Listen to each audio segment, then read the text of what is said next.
Those who claim that free will is an illusion are totally ignoring the power of decision making. If we have no free will, we wouldn't have to make a decision about anything. Everything will just be occurring to us instead of we aim for them.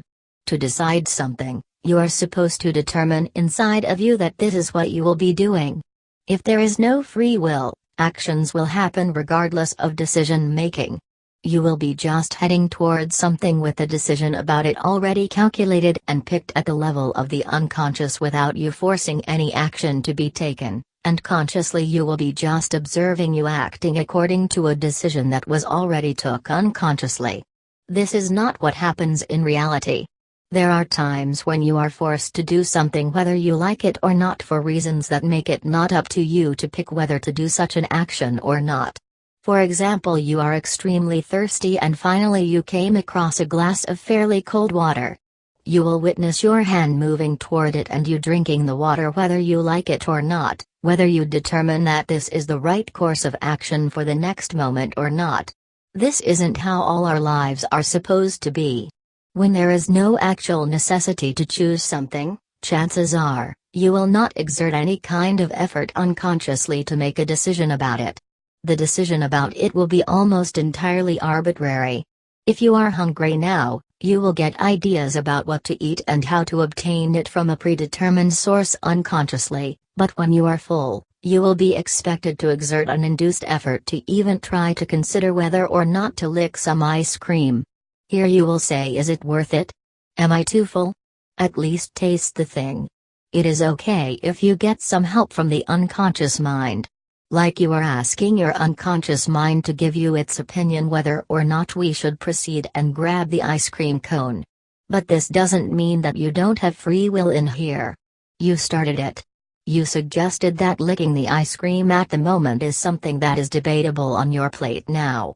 You might totally ignore or overlook the ice cream and not give a chance to your unconscious to even desire the ice cream now or later on. If you really had no free will, you will be forced to lick the ice cream whether you felt like it or not. There would be no way to resist the urge or impulse to eat ice cream. You wouldn't be able to overlook it. Your body would be moving regardless of your consent. You won't get a vote in this matter.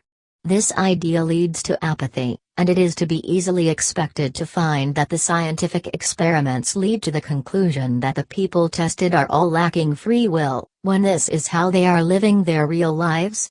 They are reactive people, waiting for their unconscious mind to dictate its random urges and impulses on them and they just obey. They are really people lacking free will, and that is something that is becoming endemic. And that is not a discovery to be cherished, that is just sad. It is embarrassing that people find it out of their realm of control to have behaved differently in any given situation, and everything couldn't have turned out with another outcome, regardless of what they do to make that happen. Believing just because our people have become passive and reactive instead of self-aware, strong, with a habit and an ability of planning ahead before taking any action, and proactive, that there is no such thing as free will is just giving up, and is just pathetic. People no longer sit down and say, what do I want to do today? They just empty their urges and repressed impulses and unconsciously created desires as they come or arise in their minds and call this life, and call this freedom, while this is the epitome of slavery.